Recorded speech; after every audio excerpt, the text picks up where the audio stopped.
Merhaba arkadaşlar, yepyeni haberlerle karşınızdayız. Burak Özçivit ve Fahriye Evcen'den boşanma iddialarına fotoğrafla yanıt.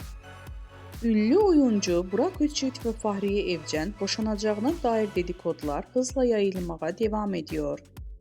Fahriye Evcen ve Burak Özçivit'in boşanma söylentilerinin ardından birlikte poz vererek sosyal medyada yeni paylaşımlar yaptı.